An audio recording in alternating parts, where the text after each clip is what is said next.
귀한 교회에 이렇게 주일 예배에 주일 오전 예배 강단을 이렇게 내주시는 거 쉽지 않은 자리인데도 이렇게 귀한 자리에 불러주셔서 또 초대해 주셔서 다시 한번 감사드립니다. 저는 한 10여 년간 서울 잠원동에 있는 신반포 중학교에서 자랐습니다. 그곳에서 신앙 교육도 받고 또 청년 때부터 정성호 장로님, 또 이민숙 권사님의 따님인 정유미 자매를 만나서 결혼도 했고 또 전도사, 강도사, 목사까지 잘 자라면서 그 신반포 중학교에서는 서울 강남 끝자락에 있는데 유독 이 거금도 오촌교회를 자주 말씀하셨어요. 자주 이 거금도 오촌교회를 언급하시면서 참 모범이 된다. 그리고 지역사회를 위해서, 노회와 총회를 위해서, 그리고 또 한국교회와 전세계 교회를 위해서 참 많은 귀한 일들을 감당한다라는 말씀들을 자주 언급하시더라고요. 저는 거금도에는 거금도에 대해서 잘 알지도 못했지만 이렇게 결혼을 하다 보니까 자주 왔다 갔다 하기도 하고 또 결혼하고 이곳에서 특성도 했던 기억이 납니다. 참 귀한 교회에 다시 만남을 갖게 돼서 참 감사드립니다.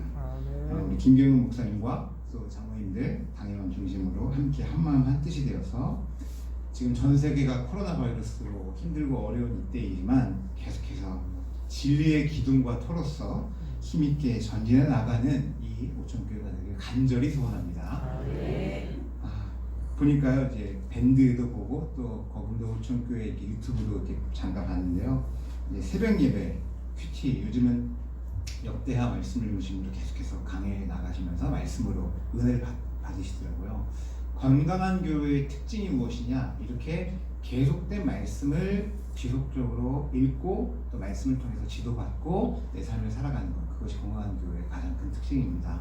어떤 사람의 말이 앞서는 것이 아니요 하나님의 말씀을 앞세우고 그 앞세운 그 진리의 말씀에 따라 목회자도 그 말씀 앞에 서고 우리 모든 성도들도 말씀 앞에 서는 것, 그것이 건강한 교회의 가장 우선적인 특징인데 그 모습을 목사님이 앞서서 잘 감당하고 계신 모습을 보니까 참 많이 귀감이 되고 저도 많이 배우고 앞으로도 자주 이 밴드에 들락날락 할 것 같아요. 그리고 유튜브도 자주 볼 것 같습니다. 감사드립니다. 평소에 잘 양육 받으시는 이 목사님 계속된 스갈에서 강의가 진행이 돼야 되는데 오늘은 특별히 좀 이렇게 별미라 생각하시고 저와 함께 잠깐 말씀을 함께 살펴보도록 하겠습니다. 마가복음 1장의 내용을 한번 다 자세하게 한번 살펴보고 싶지만 한번 1장 1절부터 한번 보시면 이렇게 시작합니다. 하나님의 아들 예수 그리스도의 복음의 시작이라 라고 복음에 대해서 한마디로 이렇게 정의하고 있습니다. 복음이 뭘까요? 복음. 수차례 수없이 많이 들으셨을 것 같은데 복음, 볶음밥도 아니고 복음이 과연 무엇일까? 좀 낯선 언어긴 하지만 복된 소식, 기쁜 소식이라고 해서 예수 그리스도가 바로 복음이다 라고 이 마가복음을 쓴 저자는 딱 정의를 첫 번째부터 하고 시작을 하고 있습니다. 다른 마태복음이나 누가복음이나 요한복음과는 다르게 바로 예수 그리스도가 복음이다 라고 선언을 하면서 이 복음서가 시작이 되고 있는데 예수는 사람 이름이고 그리스도는 직분입니다. 그리스도는 바로 기름 부음 받은 자, 메시아 그런 의미죠. 그래서 예수가 메시아다, 예수가 구속자다, 예수가 구원자다라는 사실을 딱 도장을 찍고 지금 복음서가 시작을 하고 있는 거예요. 그래서 그 예수가 메시아이심이 가장 기쁘고 가장 복되고 가장 유익한 소식이다 라고 지금 이렇게 선언하고 있습니다. 예수가 우리 삶에 가장 기쁘고 복된 소식이 되려면 전제가 있습니다. 그 전제가 무엇이냐면 내가 하나님 앞에서 죄인이라는 사실이 믿어지고 인정돼야 예수가 복된 소식이라는 사실이 받아들여지고 믿어지게 된다는 거예요. 내가 죄인이라는 소식이 전혀 믿어지지도 않고 받아들이지도 않으면 예수 필요도 없죠.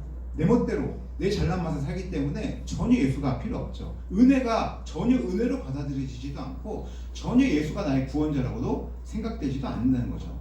가장 복음의 시작은 내가 죄인이라는 사실이 믿어지고 있냐, 내가 하나님 앞에서 죽을 수밖에 없는 저 지옥 아랫목에 갈 그런 사람이라는 사실이 받아들여지냐, 이거를 우리의 삶 가운데 점검해 봐야 한다는 거예요. 그래야 복된 소식인 이 예수가 그리스도이시고 예수가 메시아이시고 예수가 구원자라는 사실이 내 안에 믿어진다라는 사실이죠. 내가 죄인이라는 사실이 믿어지는 것 자체도 사실 은혜입니다. 하나님께서는 우리를 은혜 가운데 장중에 붙이신 가운데 내가 죄인이라는 사실이 믿어지게 하시고 예수가 그리스도라는 사실이 믿어지게 하십니다.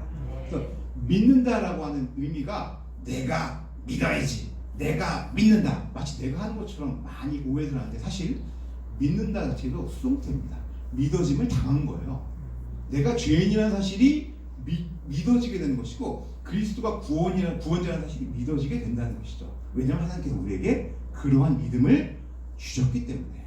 그래서 믿음은 선물이라는 것입니다. 예수가 그리스도이심을 믿는 것, 이것이 복음인데 한 가지 전제를 더 붙입니다. 바로 1장 1절에 하나님의 아들이시다.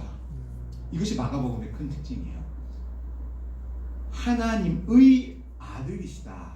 바로 하나님의 복된 아들이신 예수님이 이 땅에 성부 하나님의 아들로 성자 하나님이 이 땅에 오시게 되는데, 그 오신 소식으로 말미암아 8절 말씀에 이렇게 표현합니다. 8절 말씀, 나는 너희에게 물로 세례를 베풀었거니와 그는 너희에게 성령으로 세례를 베푸느니라. 이렇게 표현한 이후에 11절에 이렇게 표현합니다.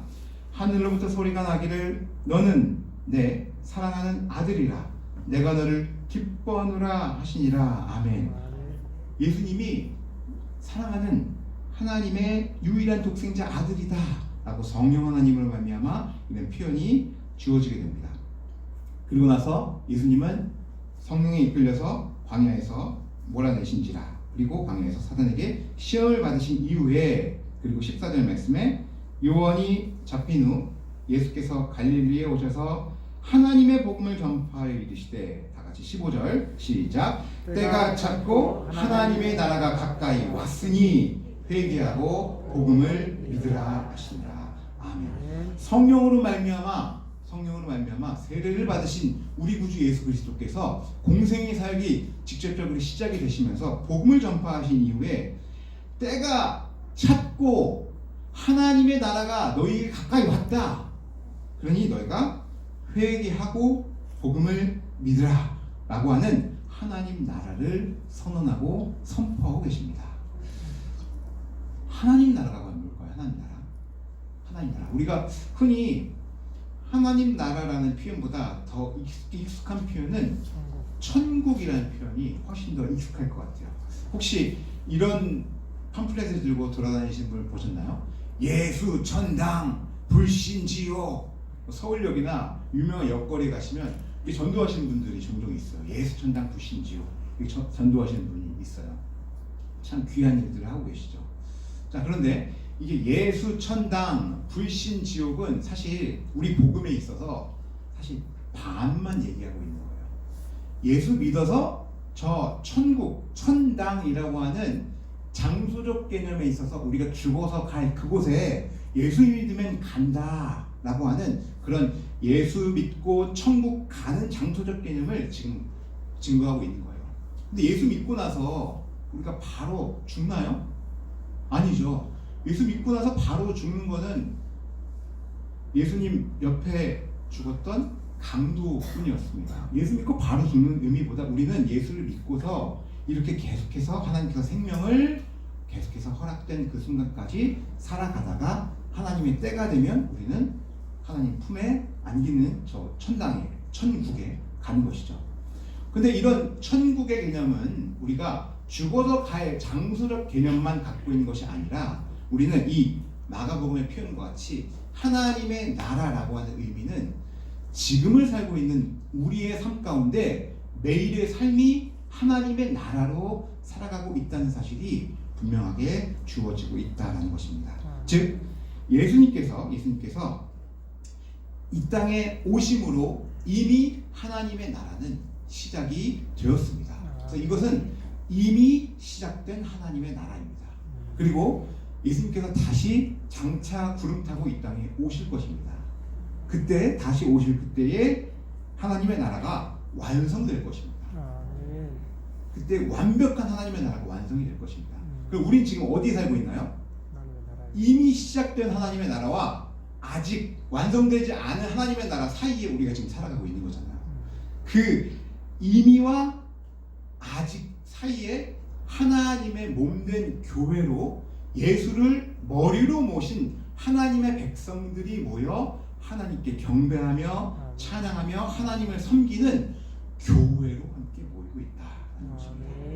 그래서 우리를 하나님께서는 교회로 불러 모여주신 이유와 근본과 목적이 무엇이냐면 바로 이 하나님의 나라를 증시하기 위한 것입니다. 증시하다, 나타내기 위해서 우리를 함께 교회로 이루고 교회로 모이게 하셨다는 것입니다.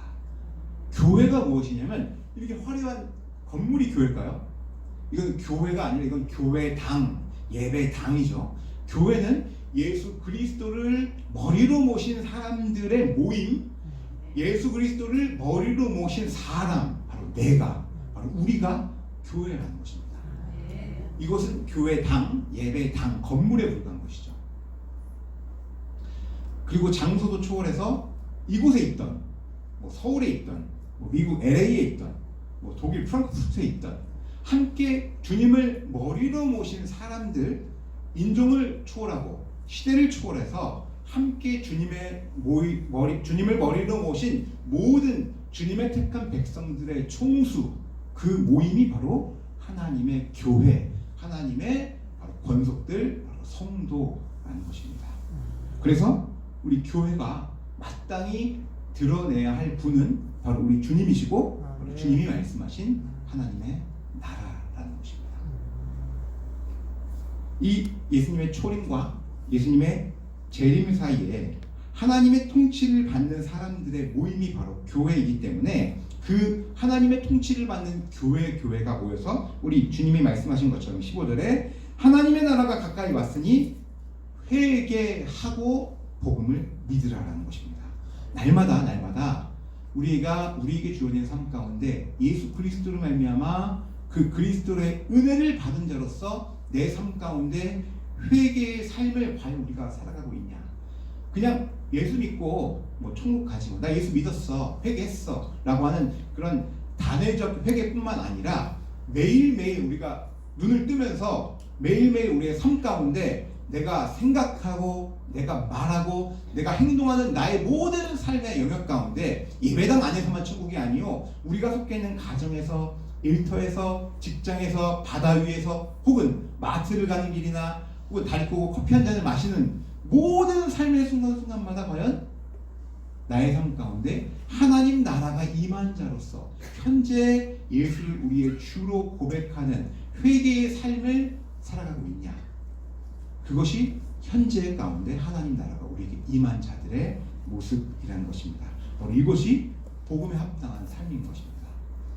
우리 주님은 이 복음에 합당한 삶 가운데 우리 주님께서 주신 계명에 따라, 세 계명에 따라 크게는 하나님을 어떻게 하고요? 하나님을 사랑하고, 특히 두 번째 이웃을 사랑하라 라고 하는 전제되는 아주 키포인트의 정신을 우리에게 주셨어요.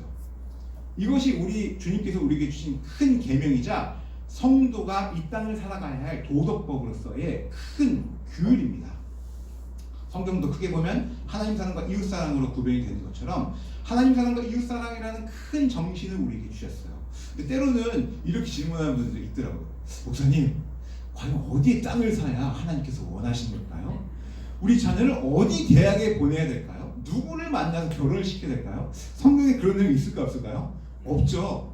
성경은 오로지 우리에게 주시는 정신, 우리에게 주시는 계명에 따라서 하나님을 사랑하고 이웃을 사랑하라는 큰 계명 정신을 우리에게 주신 것이에요. 그 주신 정신과 계명에 따라 우리에게 주어진 삶의 걸음을 우리가 한 걸음 한 걸음 수를 놓으며 살아가야 할 책임이, 성도로서의 사명이 우리에게 주어지고 있다라는 것입니다. 그런 걸음 가운데 하나님의 나라가 우리에게 주어졌는데, 하나님께서 주신 뜻과 계명에 따라서 하나님을 참되게 알아 하나님을 전심으로 사랑하고 또 이웃을 전심으로 사랑하는 가운데서 그 사랑이 우리가 속해 있는 가장 작은 단위인 가정에서부터, 집에서부터 그 사랑이 펼쳐져야 한다고 생각합니다. 아무리 교회에서 이렇게 양복 입고 멋있는 옷 입고 하나님을 경배하고 예배하지만 집에 가서 함께 생활하는 분들, 와이프 혹은 남편분들 보면은 너나 잘해, 너나, 그런 말이 나오고 싶죠. 우리 가정에서부터, 첫 단계인 가정에서, 그리고 교회를 통해 이 하나님을 참되게 아는 하나님의 사랑과 이웃 사랑이 드러나야 한다는 것이에요. 그 가운데 그 시작으로 이 세상을 살아갈 때 예수님을 믿는 사람과 예수님을 안 믿는 사람이 함께 살아가는 이 세상 사회 가운데서, 이 세상 속에서 예수님의 증인으로서 그 구별된 삶을 살아가는 그 삶의 능력이 바로 하나님 나라를 이루며 살아가는 그런 삶의 증식 가운데 나타난다는 것입니다. 단순히 진리를 우리 지식의 체계로 아는 것에서 그치는 그런 만족하는 신앙이 아니라 우리의 전 삶에 작용하여서 매일매일 죄와 싸우며 나보다 남을 낮게 여기고 또 남을 이해하고 서로를 이해하고 높여주기에 힘쓰며 그런 모습으로 함께 격려하며 나아가는 그런 모습이 바로 교회의 모습인 것이고, 앞으로 완성될 하나님 나라를 미리 맛보는, 선취되는 그런 교회라는 것입니다. 지식으로만이 아니라 말로만이 아니라 우리 가슴속으로 진심으로 우러나오는 그런 타인을 향한 배려와 사랑, 타인의 아픔까지도 용납하고 끌어안을 줄 아는 그런 사랑으로 함께 하나 되는 우리 오춘교회가 다 되길 간절히 바랍니다.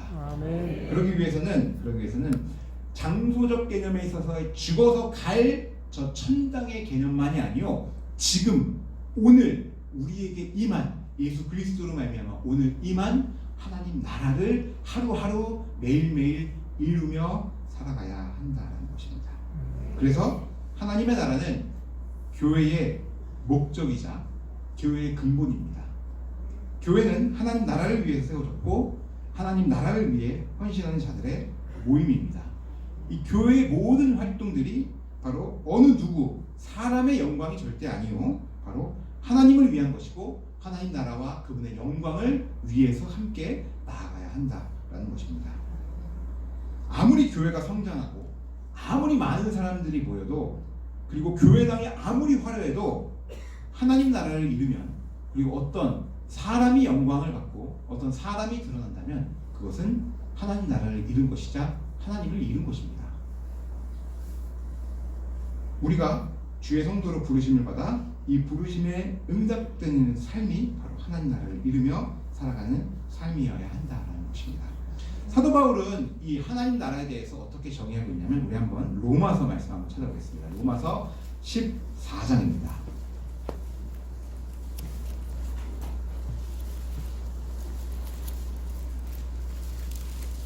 예수님께서 교회를 통해서 드러내 보이신 하나님 나라의 증시에 이어서 이제 사도 바울은 하나님 나라에 대해서 구체적으로 이렇게 정의하고 있습니다. 로마서 14장 17절 말씀입니다. 로마서 14장 17절 말씀. 로마서는 이제 전반부 가운데 기독교 교리에 대해서 잘 설명한 이후에 사도 바울은 로마 교회 성도들을 향해서 이 복음에 따라 삶을 살아라, 형제들을 사랑하고 국가와 민족을 위해서 어떻게 나아갈지들을 구체적으로 설명하면서 14장 17절에 형제 사랑과 관련된 내용을 말하다가 이렇게 표현합니다. 14장 17절 다 같이 시작. 하나님의 나라는 먹는 것과 마시는 것이 아니요 오직 성령 안에 있는 의와 평강과 희락이라. 아멘. 하나님의 나라가 너희에게 이미 임했다. 예수 그리스도께서 이 땅에 오심으로, 십자가에서 죽으심으로, 그분이 부활하심으로 이미 하나님의 나라가 너희의 마음 가운데, 너희의 심령 가운데, 삶 가운데 이미 임했다. 절대 이 하나님의 나라가 먹고 마시는 것이 아니요 오직 우리 안에 거하신 성령으로 말미암아 참된 예수 그리스도의 의로움과 또 그분으로 말미암아 하나님과 우리와 깨어진 관계를 회복하시는 평강, 평안함과 또한 그분으로 말미암은 참된 인생의 희락, 기쁨이다 라고 하나님의 나라를 정의하고 있습니다. 예수 그리스도를 말미암은 의로움과 평안함과 기쁨이 바로 예수 그리스도 안에 있는 성도들에게 바로 이미 너에게 주어졌다라는 것입니다. 지금 현재성 가운데 하나님의 나라가 과연 우리에게 주어지고 있냐라고 사도 바울은 우리에게 권면하고 있는 것이에요. 사랑하는 성도 여러분, 우리는 하나님의 나라를 이해할 때 죽어서 갈 미래적 의미뿐만 아니라 지금을 살고 있는 우리의 현재적 의미를 충실히 이해하며 이 땅을 살아가야 됩니다. 아멘. 그렇지 않으면 비유하기를 천국행 티켓을 우리가 잘 따놓고 전혀 이 땅에서 성도로서 어떠한 영향력 없이 그저 이 천국행 티켓을 그냥 집에 잘 보관해 두고 이 땅에서는 그냥 자기 뜻대로 자기 마음대로 살아가다가 주님 다시 오실 때 잠깐만요. 주님 잠깐만 계세요. 제가 천국의 티켓을 가지고 갔다 올게요. 집에 가서 천국의 티켓을 다시 가지고 하나님 앞에서는 그런 모습일 것이에요. 우리의 신앙의 모습은 절대 그런 모습이 되어야 않아야 한다는 것이에요. 우리 주님께서 죽으신 죽음은 단순히 우리가 천국 가기 위해서만 죽으신 것이 아니요, 매일매일의 삶 가운데 빛과 소금으로서의 역할을 감당하게 하기 위해서 하나님 나라를 충실히 나타나기 위해서 죽으셨다는 것이고, 그래서 하나님 나라의 의미는 한마디로 정의하자면 하나님의 통치를 받으며 살아가는 자들의 모습입니다. 하나님의 통치권, 하나님의 역사하심, 조금 어려운 표현으로 하나님의 주권이 우리의 삶 가운데 역사되고 있는 그런 성도의 모습이 바로 하나님 나라를 이루며 살아가는 바로 성도의 걸음이다라는 것입니다. 사랑하는 성도 여러분, 이 하나님의 나라가 예수 그리스도를 말미암아 우리에게 주어졌습니다. 이 복된 걸음에 하나님의 은혜로 우리 성도의 삶을 각각 붙들고 계십니다. 물론 때로는 넘어지고, 때로는 좌절이 되고, 때로는 우리의 심령이 무너질 것과 같고 아무것도 보이지 않는 우리 인생을 걸어간다 할지라도, 아까 우리 장로님 기도하신 그 기도가 참 마음에 울리더라고요. 제가 있었던 교회는 항상 장로님들이 기도를 딱 준비해 오셔서 그 준비된 기도를 마치 읽듯이 기도하셔서 약간 조금 마음이 와닿지 않는 경우도 있었는데, 참 진실된 기도를 마음이 있는 그대로 기도하시는 모습이 참 마음을 울리더라고요. 왜냐면 우리의 삶이 우리가 계획한 대로 되는 것보다 안 되는 경우가 참 많잖아요. 그리고 때로는 좌절되고 넘어진다 할지라도 그 가운데 우리의 삶을 붙들고 계시는 하나님의 은혜가 있잖아요. 그래서 오뚜기가 넘어지면 어떻게 되죠? 오뚜기가 넘어지면 다시 일어서는 것처럼 우리가 때로는 이 세상 살아가다가 넘어질 수도 있고 때로는 좌절될 수도 있지만, 우리의 삶을 넘어진 우리의 삶을 그대로 일으키셔서 다시 하나님 앞에 나오게 하시는 그 동행의 은혜가 바로 우리의 삶 가운데 매일매일 주어지고 있다라는 것입니다. 이러한 삶 가운데 예수님이 아주 직접적으로 하나님 나라와 관련해서 아주 유명한 말씀을 하셨습니다. 우리 누가복음 18장 한번 찾아봐서 읽겠습니다. 말씀을 마치면서 예수님께서 하신 아주 유명한 말씀 가운데 누가복음 18장 15절에서 17절입니다. 아마 다 잘 아신 말씀 같아요. 누가복음 18장 15절에서 17절 말씀입니다. 누가복음 18장 15절에서 17절입니다. 신약성경 126쪽 전후에 있습니다. 15절부터 17절까지 한 절씩 교독해 볼게요. 제가 먼저 읽겠습니다. 사람들이 예수께서 만져주심을 바라고 자기 어린 아기를 데리고 오매 제자들이 보고 꾸짖거늘 예수께서 그 어린 아이들을 불러 가까이 하시고 이르시되 어린 아이들이 내게 오는 것을 용납하고 금하지 말라. 하나님의 나라가 이런 자의 것이니라. 같이 내가 진실로 너희에게 이르노니 누구든지 하나님의 나라를 어린 아이와 같이 받아들이지 않는 자는 결코 들어가지 못한다 하시니라. 아멘. 유명한 말씀이죠. 아마 다 잘 아실 겁니다. 어린 아이와 같은 자가 하나님 나라에 들어간다 라고 아마 많은 설교를 들으셨을 것 같아요. 그래서 이 어린아이의 특징이 뭘까요? 어린아이의 특징. 어린아이와 같아야 천국에 간다, 하나님 나라 간다, 이렇게 많이 아실 거예요. 그래서 어린아이와 같이 착해야 천국에 간다, 어린아이와 같이 순진한 마음을 갖고 있어야 천국에 간다, 그렇게 생각할 수도 있을 것 같아요. 근데 과연 어린아이의 특징이 착한 걸까요? 어린아이의 특징이 순진한 걸까요? 저도 이제 결혼을 해서 쌍둥이 아들을 낳는데 이거 착하고 순진한 게 결코 어린아이의 특징은 아닌 것 같아요. 이게 제가 사탕 같은 거 먹으라고 줬는데 제가 줬어요. 제가 줬는데 좀 갖고 있다가 제가 뺏었어요. 그러면 막 달겨들어. 왜 뺐냐고 막. 내가 줬는데도 막 먹겠다고 막. 내가 먹으라고 줬는 건데도 그냥 왜 뺐냐고 막 달겨드는 거죠. 자기가 먹겠다고. 어린아이의 특징이 착하고 순진한 게 아니라 자기가 자기의 것에 대해서 하나도 마련하지 못하는 게 어린아이의 특징인 것이죠. 자기가 자기의 것에 대해서 하나도 마련하지 못해서 집 앞도 자기가 제대로 못 먹고 맨날 질질 흘리고, 자기가 응가를 해도 자기가 응가를 닦지도 못하고, 자기가 필요한 것에 대해서도 자기가 어떻게 구제할 줄 모르는 게 바로 어린아이의 특징인 것이죠. 바로 어린아이가 순진해 보이는 것은 아직 악을 행할 힘이 미약하기 때문이다 라는 것입니다. 즉 하나님 나라, 천국은 하나님께로부터 받아야 된다는 것입니다.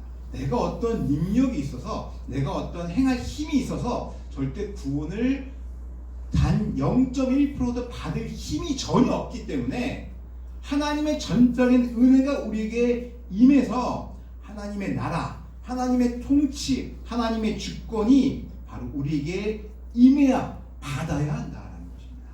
바로 그래서 우리의 구원은 전적인 은혜입니다. 아멘. 하나님의 통치, 하나님의 나라는 전적인 은혜입니다. 즉 하나님 나라의 통치권이 하나님으로부터 시작이 되어 우리에게 임하고, 그 하나님의 주권이 역사하는 이 세상 가운데, 가정에서, 그리고 교회에서, 더 나아가 우리가 속해 있는 삶의 터전 가운데 우리가 하나님 나라를 매일매일 이루며 살아가야 한다라는 그런 의미입니다.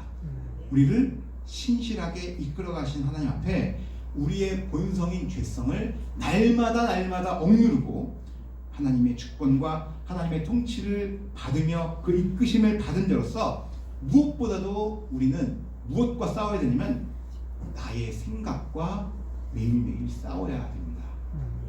죄는 멀리 있지 않습니다. 죄는 내 안에 있습니다. 가장 부패하고 심한 것은 바로 내 마음인 것이죠. 어느 누구가 가장 악하다, 요즘은 또 어제 보니까 막 조두순이 다시 나왔다 그래서 막 떠들썩하더라고요. 조두순이 막 다시 출소했다.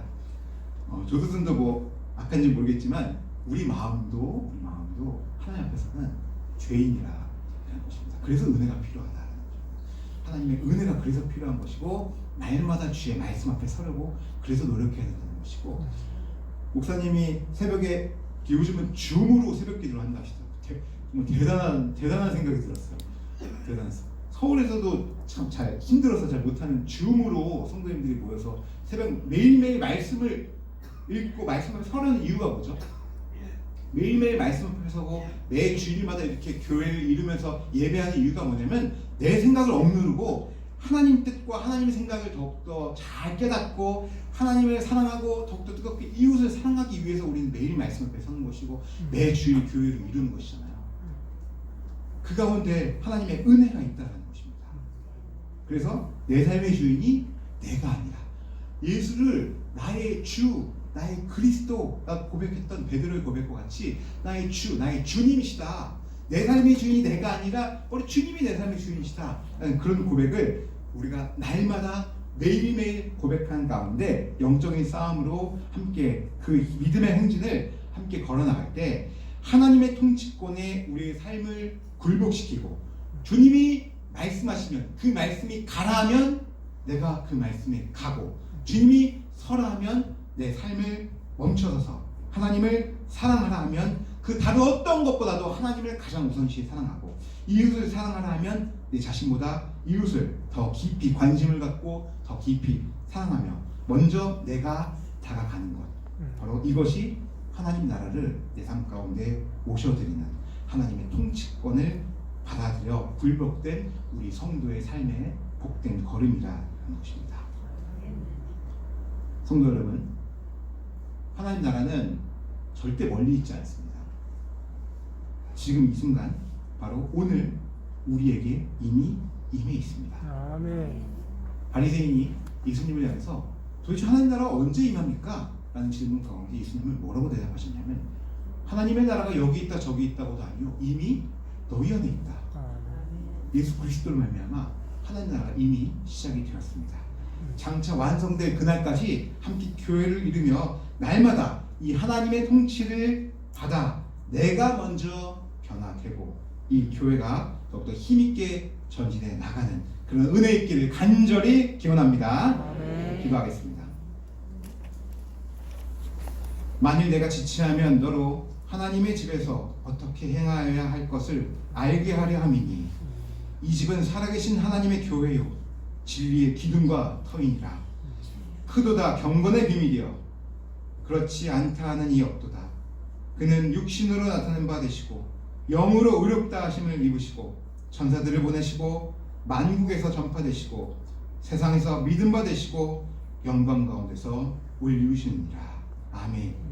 하나님 아버지, 복된 주일 아침 하나님 앞에 고개 숙인 모든 주의 권속들, 그동안 우리의 생각과 우리의 방법대로 혹은 이 세상에 흘러가는 방식대로 우리 인생에 살아왔다면 하나님 앞에 철저하게 우리의 방법들을 내려놓고 오직 하나님만 바라보고 오직 주님만 만족하며 살아갈 수 있도록 주여 인도하여 주시옵소서. 아멘. 그동안 우리의 걸음에 우리가 지배했던 모든 나의 방식들을 다 내려놓고 나를 부인하여 하나님 나라를 상속받은 자들로서 이루며 살아가는 자답게 하나님의 방식과 하나님의 말씀에 따라 살아가는 자 될 수 있도록 주여 인도하여 주시옵소서. 아멘. 그래서 이 세상에서 빛과 소금으로서 구별되이 살아갈 수 있도록 주여 인도하여 주시옵소서.